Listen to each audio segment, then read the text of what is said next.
Hello everyone and welcome back to another video, and today I have the GTX 670 again. And as you can see, a couple things have changed. There are no really big changes to it, but I went to work again and it did make some changes that, yeah, I hoped would help the card with overclocking, but in the end yeah, nothing really happened actually, and today I'm going to go into my theory as to why nothing really happened.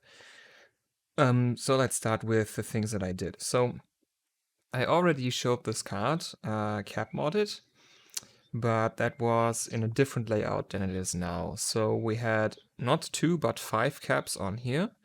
There was no cap there. There were these 4 caps were missing. And on the core, there were only 3 caps. That one was missing, and they were not the red ones, which are Nichicon FP caps. They were these right here. Actually, these are the ones that were on the core. I moved them away from there. The reason why I removed them from there is because these Nichicon FP series capacitors have a really low ESR, and the blue Camet capacitors, I actually don't know the ESR spec of those because, well, they didn't came with one. Like there was no listed ESR in the spec sheet. And why did I buy them then? Well, because I just wanted caps to try solder with. And I mean, they worked. They worked really well on the GTX 460. So on this card, I removed pretty much all of the caps except those two 16-volt ones, and I also added this one here. This one's new. And yeah, so I wanted to, my plan was remove all the Camet caps from the core and replace those with the Nichicon caps. And then reuse the Camet ones for the memory. As you can see here, those 4 on the memory rail now. And then yeah, I wanted to redo these caps right here. As to why there are only 2 caps now, you can pretty much already see. This section is really messed up. And so why I was trying to remove them, because I wanted to redo the thing, and I used way too much solder in the beginning, and yeah, there was a couple of like useless length to the legs of the caps, and I wanted to reduce the length to reduce the resistance and the inductance from the caps to improve their performance. And while I was trying to remove those, the giant blobs of solder that I used to attach those melted, and they bridged V-core to ground. And when that bridged, it was a pretty big short. And my 75-watt iron had a lot of...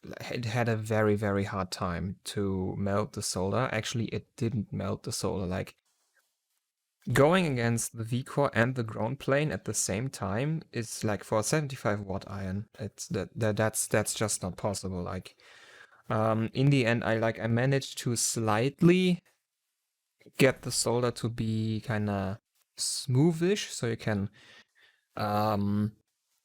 like push it and like press it into a form, and that way I slowly pushed the solder blob away. And I think you can actually see, yeah, there, right there, you can see some exposed copper because I used a lot of force and actually accidentally ripped off some of the solder mask. So that's why there's some exposed copper. And yeah, there is a lot of flux right there, a lot of just remains that I actually couldn't get off. Like, I tried to clean this at least 3 times and it still looks absolutely disgusting. And at that point I decided to just, okay, those 2 spots, like the legs of those 2 caps right here, those weren't too bad. I'm gonna reattach the caps there, and then this I'm just gonna leave alone. And so I did. And because like the VRM output, yes, putting more caps on there should help, but the thing is, the 4 caps that are already there are already 821 microfarads, which is already a lot. Like the caps that I have, the Kemet ones are 560, the Nichicons are 561. Those have a lot less capacity. And yeah, so the V-Core should have enough capacity actually. And then like these two empty solar pads I just used and then I put some on the core, that should make a bigger difference because one, you're closer to the core, which is like you put caps the closest to the thing you're trying to power, that is going to have the biggest effect. And also right there, the core doesn't really have that many capacitors behind it if you compare it to some other cards of the time, like a 780 Ti or some of the beefed up 680s. Yeah, so putting caps there should help. And it helped before, like the card scaled with the old setup, one boost step from 1267 to 1280 megahertz. And I hoped that with the Nichicon caps and putting more of them on, like this cap wasn't there and this cap wasn't there before, it would scale some more. But in the end, it didn't. So the card still comes out at 1280 megahertz. And yeah, so either removing the caps from there actually had a negative impact that was compensated for by the extra caps here and the better quality of the caps here, or it's just I hit a wall with the scaling from capacitors and I'm gonna have to raise V-Core because this card is still locked to, I actually don't know, 1.1 something.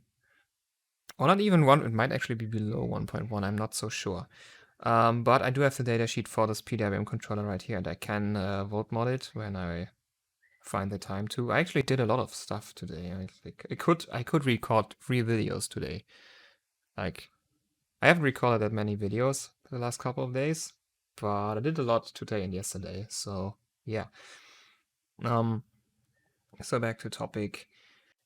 So the card ended up not scaling on the core from the changed capacitor setup, which is kind of disappointing, depending, like, considering how much work I put into this, and I also used up 4 of my pretty expensive, in comparison to these caps, Nichicon FP caps, of which I had 20. Like with these missing, I now have 16, which is still plenty.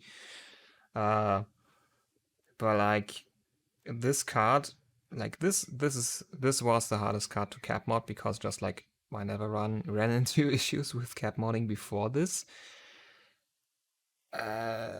Yeah, and this gave me a lot of issues, especially with that thing. And also, like, this cap didn't attach properly, which is why there's so much solder there, because same problem again, there's a big empty solder pad for one of these caps.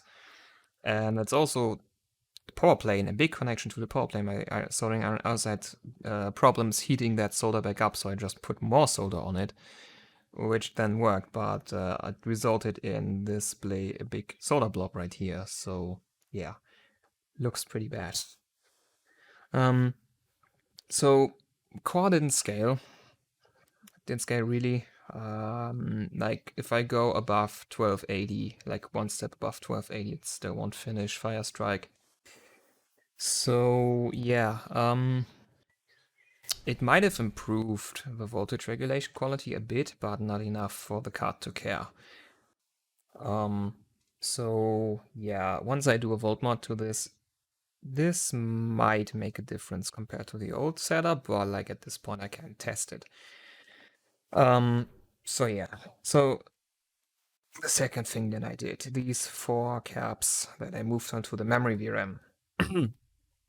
So this card is my only 28 nanometer card that has Samsung memory. Every single other 28 nanometer card, except for the really low power ones, have Hynix. This has Samsung, and this memory is awesome. This scaled, like this memory overclocked really, really well. Like with my other, with my Hynix cards, I would see things like 250 to 500 megahertz offset on the memory. This almost does 800.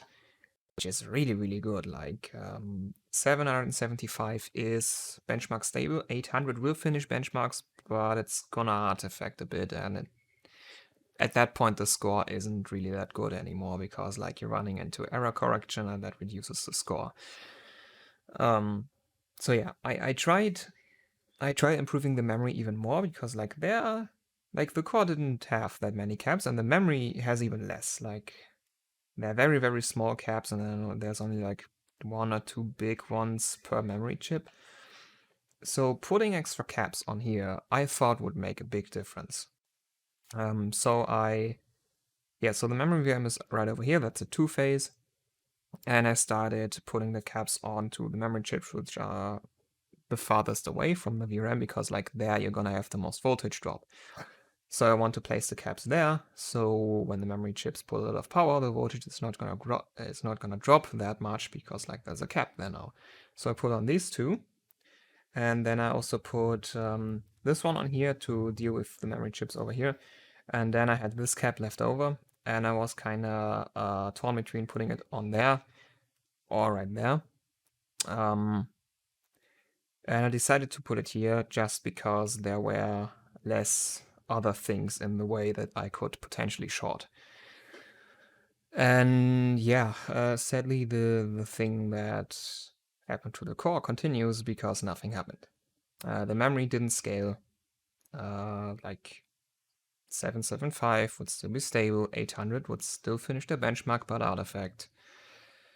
And yeah, so what I'm taking away from this is cap modding memory on GDDR5 from Samsung does not seem to be worth it. So the memory doesn't seem to care, even though there are very, very few caps even. Like the memory does seem to be very, very stable, just without those things. It doesn't seem to care about voltage drop. And yeah, so memory, like Samsung GDDR5 does not seem to gain that much from cap modding. And yeah, I mean, so it performs very good out of the box, but you can't really improve it other than raising memory voltage, which on this card is gonna be difficult because the PWM controller is one of those things where you can't find a datasheet for it. Because the name on there, like, you can't even tell who makes that thing because it's just so small and the thing that's written on it is just some cryptic numbers and letters. So yeah, fault modding this will be interesting if it even happens at all. So yeah, and then the cap that didn't, and then the core that didn't scale. That could be a multitude of reasons. Either the core just won't go higher because I'm hitting a wall with the silicon quality. Maybe, like maybe my caps just, maybe I did some bad soldering, or the caps just weren't good enough to make a difference. Maybe I should have used larger ones. Maybe the core does have, like, it has those two SMD aluminum polymer ones. Maybe it just needs more multilayer ceramics and not electrolytics. That could be one. It could be just a voltage thing because the voltage this card runs on is pretty low. So that could be multiple things. So yeah, so cap modding Samsung GDDR5 does not seem to be worth it.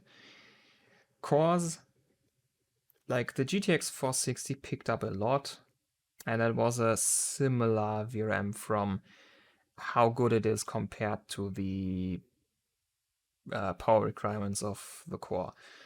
Like the 460, yes, it has a weaker VRM, but it's also not a high-end core like 670, like 70, 80, and 80 Ti cards I see as high-end. And then 60s and 50 Ti's I see as mid-range, and then 50s and 30s I see as beginner cards, like entry-level cards. So this is a performance level, a high-end card, whereas the 60 is a mid-range one. Yeah, so the 460 scaled a lot. Of course, it's different architecture, but it's also actually it's also Samsung GDDR5, but a much older version than this. And I actually can't tell you if the memory improved. I think it improved a bit, but I didn't do much testing. So it could have picked up something. So I'm just gonna say newer iterations are around the Kepler era, probably also Maxwell. Samsung GDDR5 does not seem to care about caps. During the 10 series, it could be something different because at that point GDDR5 was getting a lot faster. And then going back to Fermi, where GDDR5 was a lot slower, it might be something different. But the Kepler era GDDR5 from Samsung does not seem to care. And yeah. And that's pretty much it for the 670 for the win.